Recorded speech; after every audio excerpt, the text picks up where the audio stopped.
Netcasts you love. From people you trust. This is TWiT. Bandwidth for Ham Nation is provided by Cachefly at CACHEFLY.com. Ham Nation is brought to you by ICOM and the IC7000. For more information, visit icomamerica.com/hamnation. Over.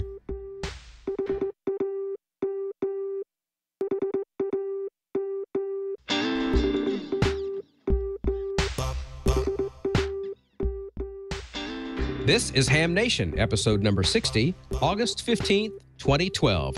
Chat rooms and contests. And as we listen to the strumming sounds of Joe Walsh with the theme song, hello everyone, it's Don Wilbanks, AE5DW. No, I'm not Bob Heil. Bob is out tonight. This is Ham Nation on most of your entire computer. We've got Amanda with us tonight. Nice to see Amanda, K1DDN, back from the hospital. We've got Gordon. We've got George. We've got most of the regular cast of idiots. So let's say hello to everyone. Gordon, how are you tonight out there in California land? Everything is fine out here in California, Don, and we've got an exciting show. So back to you, and we'll be up next. Excellent. Let's go a little bit north of me in South Mississippi, about, 2.5 hours north to Jackson, and we'll say hello to George. How are you tonight, my friend? George appears to have muted himself. George has muted himself. Oh, no. Don't hit me. Hello. Can you hear me now? There you are. How you doing? I didn't have the right end of the antenna pointed. Sorry Bob's not here tonight, but I'm going to be seeing him this weekend in Huntsville. I'm going to see you too, Don. And what I'm holding here in my hand is antenna we're going to be giving away tonight. We've just got too many prizes here to give away. So if you would all please stay tuned, and we'll tell you later on in the show how you can win some of this stuff. Absolutely. We're going to radiate some RF with that. Now let's head over towards, and yes, I'm looking forward to seeing you in Huntsville, Alabama in a couple of days. Let's head over to Colorado now. And Amanda, back from the hospital, stitches are out, and you've got this really, really lovely footwear that you're sporting tonight. How are you tonight, Amanda? Good to see you. I'm doing great. So glad to be back, you guys. Just dealing with the pain here, and I do have this really neat looking boot on my foot. So thanks, Don, and glad to be here. Well, now tell us what happened. Tell us why you've been gone for a while, because you've had quite the adventure in medical terminology. What's going on with you? Well, in Cluttsville here, we call it just falling down the steps of our front porch. But Sorry for laughing. No, it's fine. You have to laugh it off, otherwise you're just going to be miserable. And I'll show you guys my sexy boot here, if I can get it up high enough. This is what happens hot. when you turn your ankle 90 degrees the wrong way, and it's just hanging there. This is what they give you. And I have this little blue thing, is a pump up air ball. So back to the Air Jordan days, I can put more air in, take air out. And for the last 10 days, the doctor has told me to sit in one place with my leg above my heart. Now, that's very hard for anybody to do for 10 days straight on. So I have to, let's get Jeff in here for just a second. Jeff has been just an angel. He didn't even know what the inside of a grocery store looked like until 10 days ago. So God bless him. He's really been doing a really good job of taking care of me. I wouldn't be able to do it without him or my parents. And thank goodness they live, about 30 seconds away. So I've been doing that. And before that, we were so into getting all of our Aries stuff going here in Colorado and in my own personal District 15. And that has all been put on hold so far. So unfortunately, my summer plans did not go as expected, but dealing with it just fine. I'm glad it's now instead of, in the winter when I'd have to worry about walking outside in the snow, things like that. So let's just get it done and over with. Let's heal this sucker up and let's get on the road. Absolutely. Now, for those who may be watching Ham Nation or for the first time or not even know exactly what ham radio is, A lot of things that we do in ham radio is involved with emergency communications, and you've been doing some of that with the Colorado wildfires. Can you kind of recap some of your activities with the Colorado wildfires for some of us who may not have heard about it? Absolutely. Here recently, everybody in the nation has heard of the Waldo fires. Obviously, that happened, and 346 homes were lost. Two towns were split apart, and they were losing communications, getting communications tied up. So they called in us ham operators and asked us to help out. So we did a lot of emergency communications, a lot of the shelters from the American Red Cross shelters, back and forth kind of communications, passing traffic. You guys learn packet, learn packet, learn packet. It was so important for us to have those kind of operators there that could pass that kind of traffic as well. And along with that, we had to be mobile a lot. I was away from home for 5 days. I stayed in the Red Cross shelter and worked 15-hour days there. And we had a great communications trailer loaned out from the Rocky Mountain Ham Club, and they have put together, which you guys, I'm going to be doing a video on this here shortly, but they have this huge communications trailer that has anything you could possibly need, and they can even hand out wireless internet from their trailer. DC Light. DC to Light. Thank you. Jeff is correcting me here. Some really awesome tools in that trailer. So I can't wait to show it off to all you guys. They built this from scratch, and they've been a real help, not only to Colorado, but also all the way to Wyoming, Oklahoma. They were down in Katrina when the hurricane happened there. So I can't wait to show this off for these guys. They're brilliant geniuses. So with that, Colorado always felt like we're the safest state almost in the nation, thinking that nothing could ever happen to us. And, Aries has never been very important to us hams around here in Colorado because of that fact. And this has really kickstarted us. And I hope that it kickstarts a lot of you Aries groups that don't think that you're going to be necessary, that you're going to be needed, because you just never know when those things are going to happen. So especially here out in the Midwest, away from the states that aren't particularly into where the tornadoes happen, hurricanes, we kind of get laid back and we forget about how operations happen, how we should have our go kits, and those go kits are so important. So this is although it's been a devastating summer for Colorado, it's also actually been very helpful for us in the emergency communications realm to help us get it together and learn what we need to do next and be there for the next time that this happens. So I'll send it back to you guys. And I'm just so happy to be back on Ham Nation, you guys. I've missed you all so much. Well, we've missed you too, and it's so glad to have you back. And all the wildfires and everything that goes on, it goes to prove that if you want to get involved in emergency communications, ham radio is the absolute best way to do it, because no matter where you live in the Midwest, you've got, like you have the fires there and tornadoes in Oklahoma. And as we saw in Alabama last year, you live down here in the South, you've got hurricanes. You live out west, you've got earthquakes. You live up to the north and to the northeast, you have snowstorms. You live out in Hawaii, you have tsunamis and other things like that. So no matter where you are, you're not immune to bad things happening, and ham radio is the best way to help yourself and also help others. So, Amanda, it's great to have you back, and we've missed you, and we really appreciate you. So, thanks for coming in tonight and giving us an update. Let's head out now. Speaking of hot air in California, Gordon. And but I mean that in the most loving and complimentary way. Of course, you and I have been friends for a long, long, long time. But let's take a look at Gordon and your short shots. So take it away, Gordo. All right. Thanks, John, and great to have you as host tonight. And it's back to school out here in hot California, and likely back to school in other parts of the country. And lately, our phone's been ringing about when's the next ham class? Or I'm out here, where is there a local instructor? So tonight we've got a free offer, not even a contest, it's free. And it was prompted by some great feedback that Ray, N9JA of ICOM America, suggested that we need to do more to get Elmers and teachers well taken care of.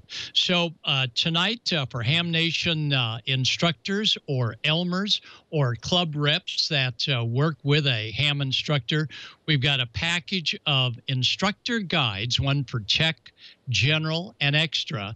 And the neat thing about the instructor guides, absolutely free, is they've got homework to get the students preparing for class, to get that homework accomplished before class. Boy Scout merit badge conversion to technician class. So if you're doing scout work that Ray is going to be doing next year with the ICOM program, you'll see that there's a conversion. And from the W5YI group that produces this material, they're going to give Ham Nation viewers that log on, and we'll give you the website in a second, not only this material, and if you need it hardbound, they can do that as well rather than downloading. Also a patch. Also, this is pretty good, PowerPoint, 3 separate CDs so that you can intersperse some of the great demos that are in each of these books to a little CD show and tell as well. All right, if you'd like to sign up, it's absolutely free, no cost, no obligation. Here's where to go. It is haminstructor.com, right there at the bottom of your screen.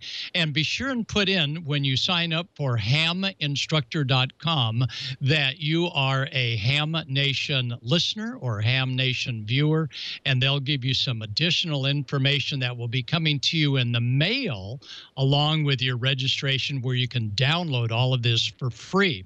Now, back to school. Everybody's asking, is the new extra class any harder than the old one a few months ago when the question pool changed? I'm happy to say, nope, they made about 30 questions, a big change. They eliminated 30 questions. Do get the new book, and it's not that much harder. But here's something you probably didn't realize. The commercial GROL license is made up for Element 3 of many exact extra class questions. So for those of you Ham Nation viewers that have the extra, we encourage you to go ahead and consider taking the commercial GROL. This year, we don't have a question pool changing obligation to take care of for next year. Technician class is still 1.5 years away before it changes. And I know many of you, like me, we don't really like all of the questions in the current tech because they ask questions about what techs would never, ever be doing when they get started on the air.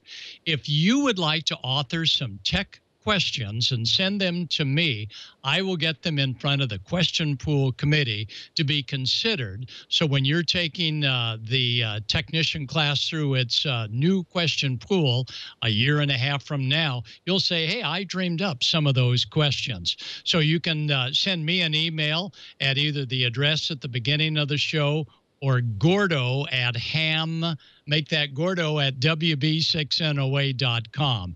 Anyway, get those questions to me, and I'll make sure and get them right in there to the question pool committee. Now, here's the big thing. Our biggest problem, and Ray realizes this as well, is getting these newcomers on the air. And while Julian's not here tonight, we've got him on a big assignment for the next 2 weeks with all his video gear and Hannah helping. Our big assignment is to come up with, and what we're doing is coming up with a script as well as a video. It'll be 12 chapters long, and we're looking for your help. So, Alex, if you'll go ahead and roll some of the still shots.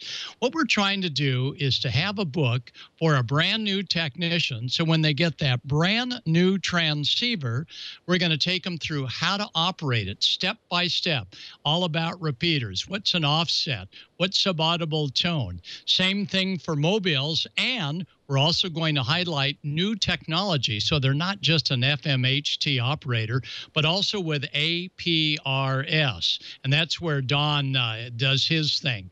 We're going to try and write this book, and we're looking for your help. That will be designed for kids as well, because let's face it, we need more kids getting into our ham radio hobby. And digital, oh, I know you digital guys and girls love the back of these rigs with all the wires hanging out. I'm looking for some digital specialists that would like to write a few paragraphs or make sure we didn't leave anything out, or when Julian's doing the videoing, that we've got the digital world well covered. And there's Don. And Don next week is going to be talking about ATV and digital ATV. But in the book, we're going to talk about the world of amateur television. And right now, he's just getting warmed up there. Of course, we're going to talk all about D-Star and some of the exciting modes that D-Star has to offer for those that have an HT and want to expand their horizons on operating literally all over the world. And yeah, we're going to try and, in our Ham Nation Master Publishing put together book and video, try and help these brand new students decide what's going to be the best radio for them, not necessarily the most expensive. And should we buy a radio at a swap meet, or should we buy it brand new? And we'll talk about buyer beware. But in this case, this is a great swap meet. Great folks there at the swap meet getting some good deals on ham radio equipment. We'll talk about that. And, of course, the QSL cards. Boy, there's an old one from W1AW down there at the bottom. We'll talk about the art of QSLing, either logbooks of the world or actually coming up with your own QSL card. So this new book is going to be exciting. We'll talk about public service. I'm a member of Navy Marine Mars, as well as the U.S. Coast Guard Auxiliary. We just had a big Mars event last weekend, and we'll talk about what it's like to join some of these service groups that serve our country. And we'll talk about tropospheric ducting. Hey, today the beacon was in all the way from Hawaii, but we lost KH6HME Paul. So we're hoping that there'll be someone new coming up to the beacon site for this 2,500-mile path. And, of course, this weekend is part one of the ARRL 10 gigahertz weekend. And in our book that we're going to be putting together, hopefully with all of your help, we're going to be talking about getting on the air at 10,000 megahertz, as Chuck is here with his 10 gig gear. And, of course, we'll have Clint Bradford showing us all about working the satellites. And we'll tell folks getting on the air for the first time that it's easy, even with a little rubber duck, to maybe hear some of the overhead satellite passes. So we're hoping that all of you will get a hold of me, Gordo, either at my call sign, WB6NOA at ARRL.net, or Gordo at WB6NOA.org. I had to take a look at that, .com. And thanks to Pastor Jason 6AUX for that new connection there. But we want you to be sure and let us know what we need to put in this new book, because we're going to give tons of credit to those of you that help us develop this book and video. And Julian is also looking for some input. And if you got some great shots, we'd like to put them in there as well.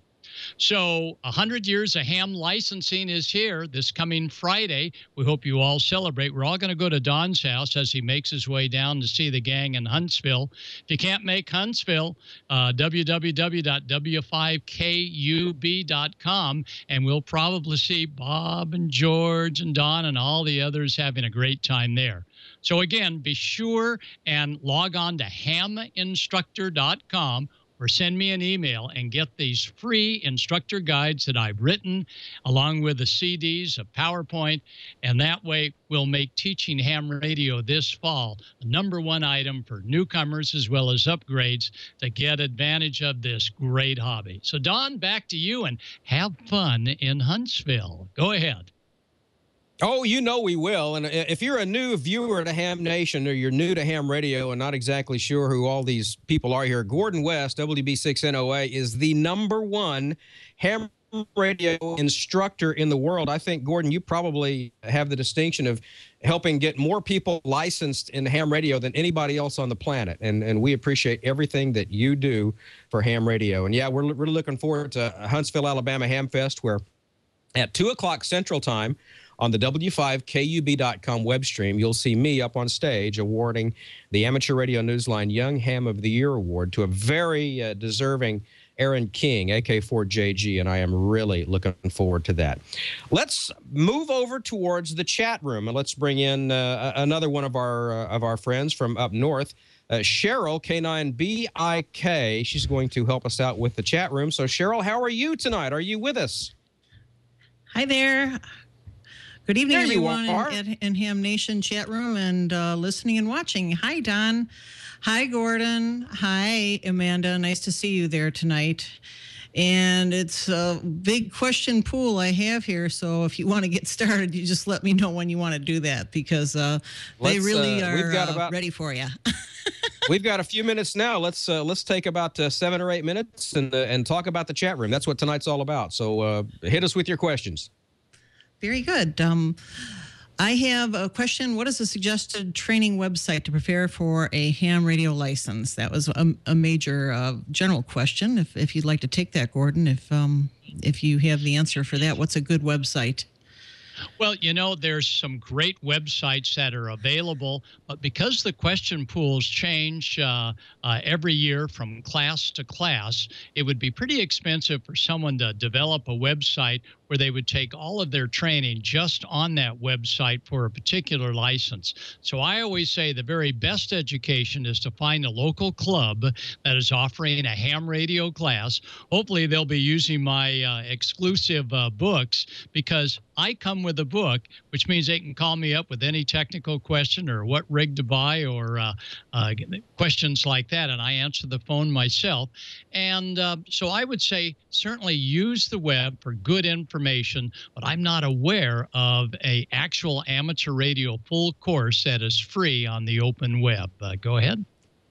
Oh, I do know that there are some good practice. There are some good practice exams. If you just do a quick Google search for ham radio practice exams, you'll come up with any number of websites where you can go on and actually take practice tests online, and that's a great way to really groove that test-taking experience. And when you get on those and you're getting to where you're passing 80-90% almost every time you're ready to take the test. Amanda? I mean, Cheryl? Okay, thanks, Donna. And on the same note, I have Jordan, VA3SOM. He says, are there any for Canadians or for basic or basic plus and advanced? They're looking for a Canadian class. Is that something you're familiar with at all? I am, and Canada RAC is probably the organization to first contact to get started. But yes, in Canada, their license classes are similar to ours. Our training would not work for them and vice versa. But certainly if they were to contact RAC of Canada, they should be able to locate a local club. And again, it's those hardworking club members teaching classes for free, which we also do ourselves this coming year. No charge for instruction. Those are the ways to get involved in ham radio big time, so you really see the gear you're soon going to be operating. Great, thanks. One more question that's an interesting one. I think this is a very good question. Looks like they asked, is there any way to use Echolink to listen without a license? Gordon, what do you think? Wow, that's a good. Let me go to Don on that. Don, what do you think about Echolink as a third party? Go ahead. I know you have to be a licensed ham to register the program, so I don't think Echolink would work for that. Now, there may be, I'm not sure who would know about this either, but there's got to be some online resource where you can go on and listen to that stuff. But as far as actually using Echolink, I know that to register the program and get it to actually come up and work, you have to have an amateur radio call sign, which they will go in and research and make sure that you are licensed. So Echolink, I don't think you can do it. You can do it that way. I really don't. Okay, thank you for that. And I have N2JFD Jim. He says, I'm a Cub Scout leader and want to start my boys in ham radio. What age should I start them out at? Gordon, I'm going to have to go to you on that. Well, certainly Cub Scout age is perfect. In fact, in our technician class instructor's guide, we show how to teach kids that are scouts and the correlation between the radio merit badge and technician class questions right here in this free book. And so I would say Cub Scouts, absolutely get them started. work with those scouts and work with a local ham testing team that have the possibility of actually reading the question to a specific scout that may have a little problem reading it themselves. And we'll take care of those kids to get them licensed if they've well prepared. And that the same thing goes for the actual exam. An exam that I was involved with as a VE the last time, as a matter of fact, in one of the Hamfest, we had a young person come in and the test was given to her orally. We read the questions to her and she marked her answers down, and that's how that was done. So there are any number of ways to accommodate any special need at any of these testing sessions. So don't be afraid. If you have a special need, we'll accommodate you. Absolutely. Thank you for that. And I have a question from Hammy McValen directed to you, Gordon. He's curious what kind of jobs you've held over the years, other than the one where you're so well noted for as your classes for ham radio and Morse code. Well, I got started in ham radio as the roots of marine electronics, installing marine VHF radio telephones. But back then, they were actually HF and medium frequency radio telephones. So that was my start. And I've, done choral conducting and worked with different manufacturers like SBE, as well as others.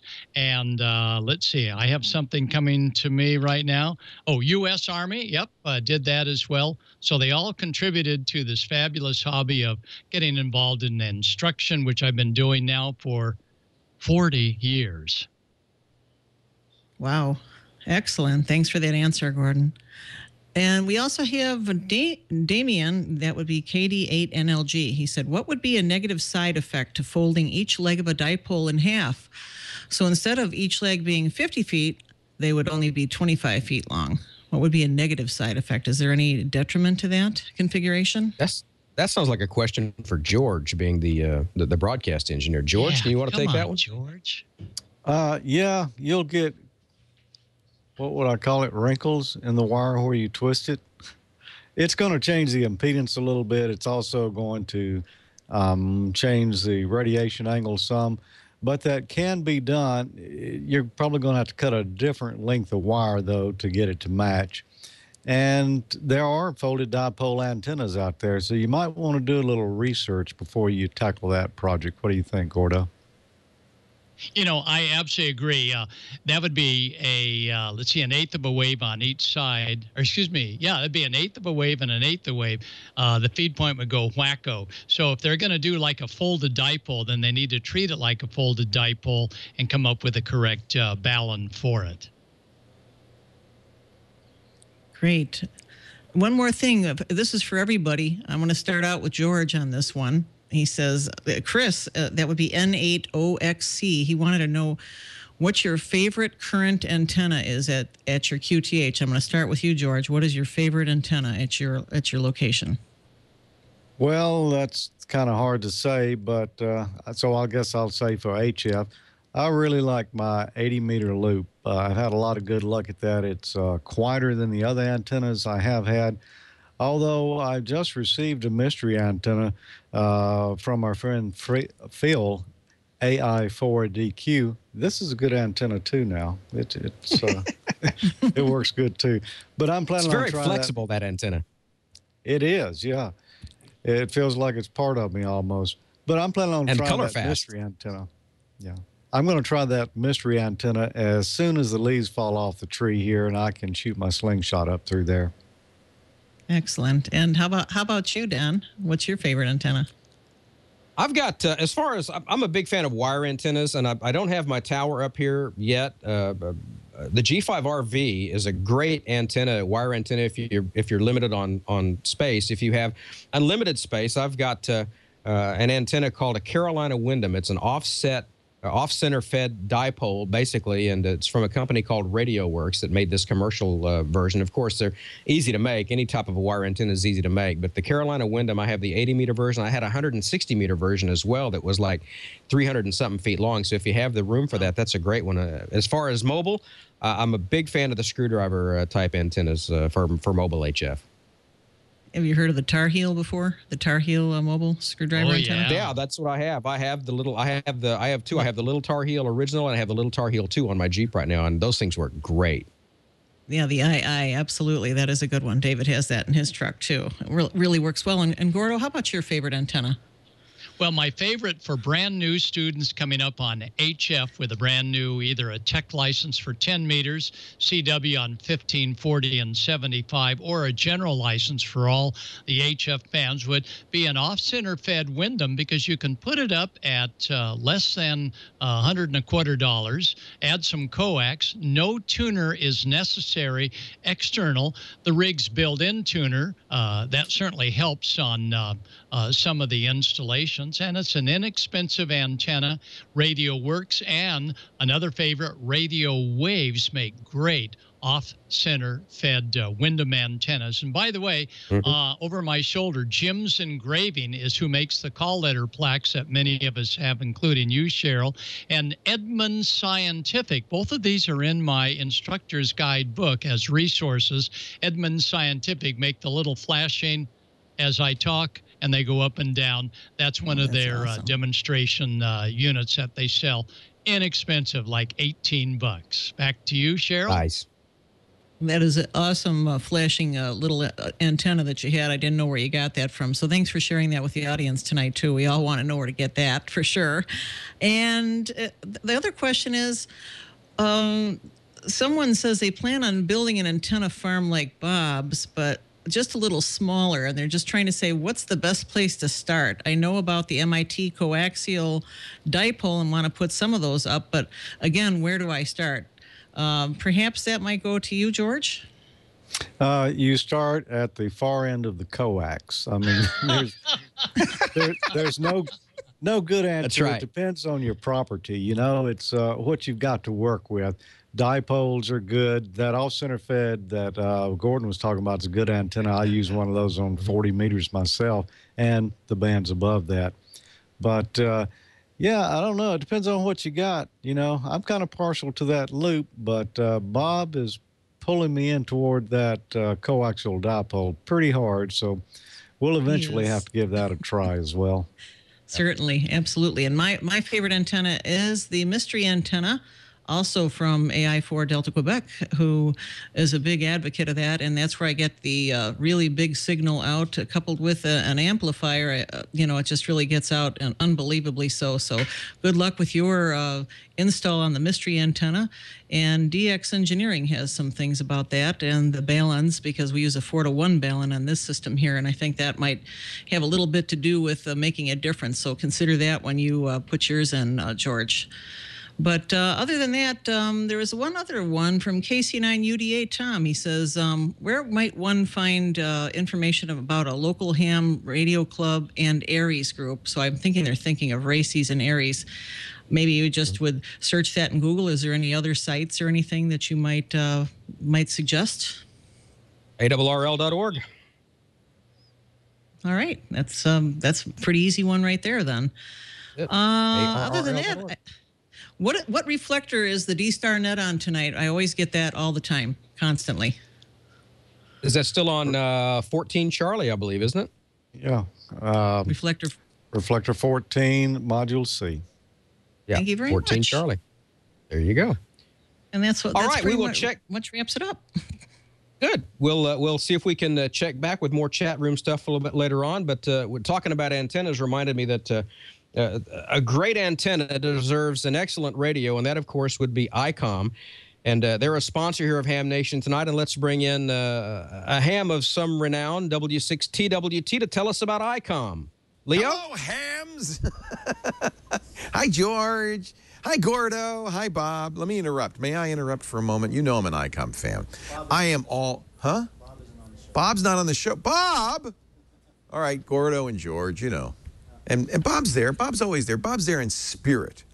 You know I'm an ICOM fan. All ICOM here in my ham shack. I love my ICOM radios and even my handy-talkie. And we thank them for their support here at the TWiT Brickhouse of our ham shack, and of course, for their support of Ham Nation. Ray Novak and the crew at ICOM just make the best darn stuff. If you're looking for a radio that's strong enough for a base but made for mobile operation. This is a great compromise. It's the IC7000 from Icon. It's an all mode. It's HF, VHF, UHF. It is a mobile. I mean, it's a 5-pound box, 100 watts on high frequency and 6 meters, 50 watts on 2 meters, 35 watts on 77 centimeters. Built-in filtering using DSP. The sophistication going into this gear is so amazing. I mean, you don't need to buy these add-on filters. You could fight almost all man-made atmospheric and electrical noises that will make it hard to hear those weaker signals. That means you DX better. You're going to hear farther. You're going to understand stuff you couldn't understand before. Of course, they have IF filters and noise reduction tools right there at your fingertips. And receive and transmit equalization, which is really nice. But it's compact. I mean, take a look. In fact, I think we probably have a video of the display. It's beautiful, colorful, crisp, really a nice feature-rich interface. You can customize it, of course, including not just the background color, but the font as well. Nice feeling ballistics in the main tuning knob, just great weight to it. 8 commonly used functions have dedicated interface keys, so it's kind of like a push button radio. Basic operation, completely intuitive. You'll have no trouble getting started. But then as you get deeper and more serious about the hobby, you can do more because it's all there. HF, UHF, and VHF. Comes with a great user manual too, so you can really learn what you need to know. Optional ICOM accessories for just about any installation include the remote head kit, the mobile speakers, the antenna tuners for mobile installation, desk microphones too, speakers, kilowatt amplifiers for a compact base station. Very popular for field day, of course, because it's powerful yet portable. DXpeditions too. It's really good at the DX because of those filters. And the third-party support, of course, from Mr. Bob Heil. The microphones and headsets are all there. Antennas, too, from Comet, Diamond, Radio Waves, Double Bazooka Dipoles. I had a girlfriend named Double Bazooka Dipoles. Go to ICOM. Sorry, George. I didn't mean to say that. Gordo, I apologize. ICOMamerica.com/hamnation. ICOM, I-C-O-M, America.com/hamnation for more info on the IC7000 all-mode transceiver and to register for their weekly drawing. Maybe you'll be taking home an ICOM soon. Now back to the guys and gals of Ham Nation. Oh, my God. Oh, that's great. Thank you, Leo. That's a great radio. That's the radio that I run in my Jeep is the 7000. It's great. I've got the radio itself down near the floorboard and the remote-mounted head right up where I can see it. Just a great radio. Absolutely love that radio. Well, let's see what's going on. There you go. That's it. Oh, yeah. Yeah, that's it. That's a killer. And look at that display. You know, you could before they got rid of analog TV, you could actually modify that to watch TV on that thing. The Japanese version comes already equipped that way. That's a great radio. Well, let's see what's going on in the rest of the world from my other amateur radio job, and that's Amateur Radio Newsline. This is from report number 1826. Here are the Ham Nation headlines for today, Tuesday, August 15th, 2012. If you'd like to try your hand at some truly out-of-this-world DX, and this is where that DSP from that 7000 would come in handy, try this. With the successful landing of NASA's rover Curiosity on Mars, some hams are thinking of trying to catch signals from the new rover directly, or perhaps those from the Mars Reconnaissance Orbiter circling the red planet. The question is it possible? Well, thanks to some research by the Southgate News, it turns out that the Curiosity rover transmits on frequencies around 401 megahertz, but the transponder on the Mars Reconnaissance Orbiter has a CCSDS forward frequency in the 437 megahertz amateur satellite service band. That's because 435 to 438 megahertz is shared with the military. 432 to 438 is a space surveillance radio band. In fact, general space usage extends beyond that. So the question is, how does it all work? Well, the Mars Reconnaissance Orbiter has a UHF transponder. It's known as a Melicom that operates between 401 to 437 megahertz. Also, there's a pair of patch antennas that it communicates with any landed assets on Mars' surface supporting the CCSDS Proximity 1 protocol. Now, with all of that working the way that it has throughout the mission, which has been flawlessly, signals from the Mars Reconnaissance Orbiter are being received back on Earth. While NASA's Deep Space Network, of course, has no problem hearing the Mars Reconnaissance Orbiter, the question is if a ham radio station with simple equipment might be able to do the same. If you'd like to give it a try, there are 2 papers from NASA that might be of assistance. The first describes the operation of the Mars Reconnaissance Orbiter. The other is titled Mars Express and the NASA Landers and Rovers on Mars Sustaining a Backup Relay in an Interplanetary Network. You can find both of these documents. They're in PDF format, and you'll find the links to them in the full edition of this week's Amateur Radio Newsline Report. And online, you'll find that at arnewsline.org. Back here on Mother Earth, ham radio was called out after the world's worst blackout in recent times cut power to 700 million people in India. That happened July 31st. VU2JAU is the National Coordinator for Disaster Communication in India. He reports that the Northeast grid failed due to a fault in the plant, and 20 states were affected by the power failure. He said that hams in and around the affected areas provided emergency communications during the outage. He noted that all the voice repeaters in the areas hit by the blackout remained in operation despite the heavy-duty backup power that was required. Up to 20 of India's 28 states were plunged into darkness. The blackout halted hundreds of trains, took out traffic lights, and caused surgical procedures to be canceled. Several miners were trapped underground when their elevators failed. In DX, the long-anticipated CY9M St. Paul Island expedition was forced to go QRT earlier than expected at the request of their transport ship's skipper due to a forecast of poor weather conditions. As a result, they departed from St. Paul at about 1900 UTC, July 31st. The good news is, in the short 4.5 days of operating, the team may get this over 33,000 contacts. And all those QSOs will be verified electronically via Logbook of the World once the operators return home. And if you need paper cards, you should QSL to Tim Beaumont, M0URX. You'll find him, I'm sure, online. Meantime, their logs are now available for viewing on Clublog.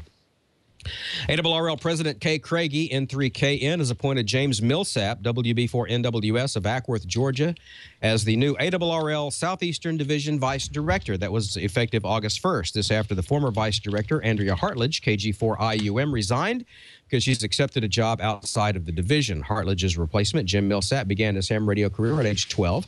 Operating 6-meter AM from Atlanta over the years, he served as Assistant Emergency Coordinator for Cherokee County Amateur Radio Emergency Service. That was since 2002. He was appointed ARRL Emergency Coordinator in 2010, has been the District Emergency Coordinator for Metro Atlanta District since 2011. He was selected Georgia's Ham Operator of the Year in 2010 for his volunteer work in Georgia Aries. And his appointment runs until noon, January 1st, 2014. And for those of you who may or may not remember, Andrea Hartledge, KG4IUM, was the 2004 Amateur Radio Newsline Young Ham of the Year. And I hope that you'll join me and George and Bob Heil this Saturday in Alabama at the Huntsville Hamfest. Amateur Radio Newsline will present Aaron King, AK4JG, with the 2012 Young Ham of the Year Award. And I have the honor of presenting that to this impressive young lady. If you can't be there in person, as we said earlier, you can watch the live stream online and join in the chat room. Thanks to Tom Medlin, W5KUB. You'll find that at W5KUB.com. And that'll do it for this week from Amateur Radio Newsline, your independent source for amateur radio news each and every week for 35 years and counting. We've been bringing that to you at www.arnewsline.org. And so 73, and we'll see you next time right here on Ham Nation with the news. And now let's head back up towards Jackson, Mississippi to our friend George and see what's going on with the Smoke and Solder segment. George, take it away, my friend. Well, Don, you know, last week we had so much excitement talking about capacitors that I thought I would continue on a little bit. I was going to do something different, but I decided, well, we really need to cover capacitive reactance.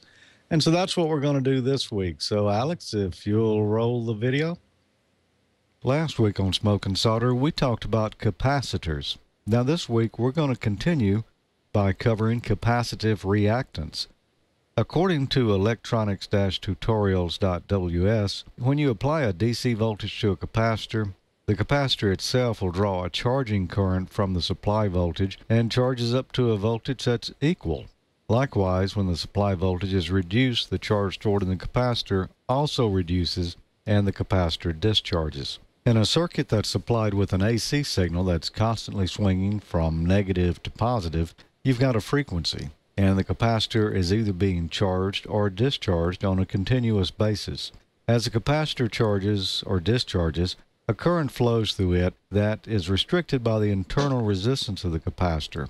This internal resistance is known as capacitive reactance, and it has the symbol X sub C. Its unit of measurement is ohms. Resistors have more or less a fixed value and do not vary so much with frequency. However, capacitive reactance does vary with frequency. As the frequency applied to the capacitor is increased, its reactance decreases. And as the frequency decreases, the reactance increases. This is called complex impedance. And complex impedance exists because the electrons in the form of an electrical charge on the capacitor's plates pass from one plate to the other more rapidly as the frequency goes up. As the frequency increases, the capacitor passes more charge across the plates in the given time, resulting in a greater current flow. Let's look at the capacitive reactance formula. X sub C is the capacitive reactance in ohms, F is frequency in hertz, and C is capacitance in farads. So the formula is X sub C equal 1 over 2 pi Fc. Let's try an example now using a frequency of 1000 hertz and a capacitance of 1 microfarad. Now, 1 microfarad is 0.000001 farads. So we would say 2 times pi, which is 3.142, times the frequency, 1000, times the capacitance in farads, which would be 0.000001. And then we would divide that number into 1. And that would tell us that we've got 159.1343 ohms of capacitive reactance with this capacitor at 1000 hertz. Now let's try it again with the same capacitor, but this time let's increase the frequency to 5000 hertz. So that's 2 times pi times 5000 times 0.000001. And then we'll divide that number into 1, and we see that it's 31.826 ohms. So indeed, as the frequency increases, the capacitive reactance decreases. So we know a capacitor does not pass DC, and if we think about that, it makes sense because as you go down in frequency, the reactance goes up. So at DC, essentially the capacitor would have an infinite resistance. So one way of thinking of a capacitor may be that it is a frequency-controlled resistor. Normal resistors are not frequency dependent, and therefore current and voltage remain in phase. The illustration here shows current on the top graph and voltage on the bottom. Of course, capacitors take time to charge, and time is money. And time is frequency. With a capacitor, voltage lags behind current because of the charging and discharging time. Because of this current, voltage, and time relationship, phasing is taking place, and that means capacitors are good for building filters. Let's take a look at a couple of real popular filters. Now, for those of you listening to the podcast and not watching the video, essentially the low-pass filter is a capacitor in parallel across the output, and the high-pass filter is a capacitor in series with the output. The low-pass filter shown here uses a resistor and a capacitor. On the left, we see that at normal frequencies, the capacitor will have a capacitive reactance, and that's determined by the frequency, and will probably have some effect on the output level of voltage out. The circuit in the center shows that at DC or zero frequency, the capacitor is practically non-existent. There is no capacitive reactance, so the voltage out will be unaffected. Now the circuit on the right is showing the low pass at higher frequencies, in which case the capacitive reactance is zero, which is more or less a short across the output, meaning that none of the signal gets through. Now for a high-pass filter, on the left we see at normal frequency, whatever that is, and the capacitive reactance will be determined by the frequency, which means it could have some effect on the voltage output. In the center we see the high-pass filter at DC or zero frequency, and in this case the capacitive reactance is infinite, which means none of the signal gets through to the voltage output. And on the right, we see the high-pass filter at high frequency, and it's showing that the capacitive reactance is zero, in other words, a short, so all of the signal gets through without being affected by the capacitor. And that's the exciting conclusion of today's episode on capacitive reactance. Now, there's still a lot more to know about capacitors, but here's a little bit to get you started. Now, you know, people have been asking through the chat room and email for a good while now, would I be building something that you could build along at home? And yes, I am. A couple of weeks ago, I mentioned that. The first item coming up is going to be this open beacon kit. That's a 30-meter beacon that connects via USB to your computer. You program it, and then it'll operate standalone. Now, it's 100 milliwatts. This is going to be a fun kit to build. And if you think you'd like to build along, well, check out the etherkit.com website and learn more about that. Now, one other item we're going to build is an MFJ 4-to-1 Ballon.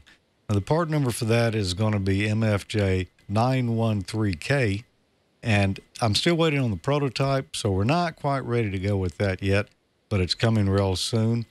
And one more item I just learned that we'll be building here, and I had a poll on it over on the Amateur Logic Facebook page, and that's the soft rock receivers and transceivers. And I asked which one you'd most like me to build, and the majority of the folks picked the soft rock RX-TX Ensemble. Now, that's a small little kit. That's a software-defined receiver and transmitter. It's from Tony Parks, and you can learn more about that, or you can order your kit so that you can build along with me as I begin here at 5-.com. That is great stuff. Well, thanks. Yeah, capacitive reactance. You know, everybody needs a little bit of that. But anyway, there you go. That's kind of what you can do with capacitors, all kinds of filters and other purposes for them. I mentioned those things that are coming up. Go check them out. Check out each of those items there. You may want to build along at home. The open beacon is probably the first one that I'm going to tackle, and we'll announce next week when these will be built.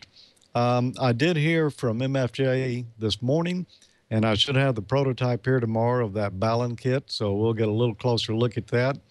And the soft rock. You know, I've built 3 of those, and I'm looking forward to building the 4th one. I haven't built one with the transmitter yet, and this one will have the receiver and the transmitter together, so that ought to be a lot of fun. Contests. We've got lots of things to give away here. You know, ICOM is running I guess you'd call it a weekly contest now at the website. That's at icomamerica.com/en/hamnation. You can go on there and sign up and tell us a little bit about what you like about the show. And every week, I believe they have 3 different winners that'll win some free ICOM swag, like T-shirts, hats, a variety of items that ICOM has there. And check it out. We're getting a lot of good feedback and finding out what people want to see more of on Ham Nation. So that's been a big help for us. On our regular, well, let's hold up on that one. Let's just go ahead and talk about this other big ICOM contest that's going on now. And that's the one where we're going to give away an ICOM IC7000, a $250 gift certificate from Comet Antenna, and a $250 gift certificate from Diamond Antenna. Now, if you want to enter that contest, you'll be wanting to go to facebook.com/groups/smoke and solder and check out the group there. That's the only thing we're doing with it right now is supporting this contest. And here's how you can participate. You must be a licensed U.S. radio amateur. The entry that you put in the contest must be yours. There's only 1 entry per contestant. Now, we run into some issues here this week. Some people were posting multiple photos of their installation there, and that's more than 1 entry. But, you know, that really kind of helped out. It let us see more of what was going on. So we have amended the rules now so that when you post your pictures, post them to an album on the Smoke and Solder group there, and then we can see every detail that you want to show us about that installation. If you had previously posted some on there just to the wall, please go back and put them in an album, because the page was getting so clogged up and so many entries on there that there's no way we could really sort through and determine who had the most likes. So post your pictures to a group. And when you like a picture on there, don't just like the picture, like the group, because that's what we'll be counting. Now, the winner's going to be responsible for any taxes that may be incurred in this. As you know, sometimes you're required to pay taxes when you win something. The winner also agrees to let his or her name and call sign be used in any promotional or news items relating to the contest. And you can't be an employee of TWiT, Amateur Logic, Hall Sound, Gordon West Radio Schools, ICOM America, Comet, Diamond Antennas, or any of their affiliated organizations. Now, to enter, you just go post one or more pictures to your album on the Smoke and Solder group. You'll create the album yourself. And submissions will be accepted through August the 29th. And they must be legal ham gear. If we see some illegal CD amplifiers or something included in there, those are probably going to get disqualified. So be careful what you post. We're wanting ham gear. If you just happen to have a CD in the car too, that's okay. But that's not what you're going to be judged on. Viewers will have until Tuesday, September the 4th to go like these albums and tell us, what they think is the best, the most unique, or the most innovative installation by clicking the like on that album. On Wednesday, September the 5th, we're going to draw from a group, who had the most likes. We'll get 10 contestants there, put them in a poll on Facebook, and have a final round of voting and determine who's going to win this great prize. And you'll have to September 11th to vote on that final round there. And we're going to give it away on Wednesday, September the 12th. That's a great prize here. The ICOM IC7000, $250 from Diamond, $250 from Comet. These can be mobile products. You can use them all on a base, whatever you want. You're choosing your own antennas there. So please go enter the Facebook group for Smoke and Solder. Thanks to ICOM, Comet, and Diamond for helping us put this contest on. Now for our regular weekly contest. Last week, we asked a question, what's another name for a capacitor? And William, KA2OFM, had the correct answer.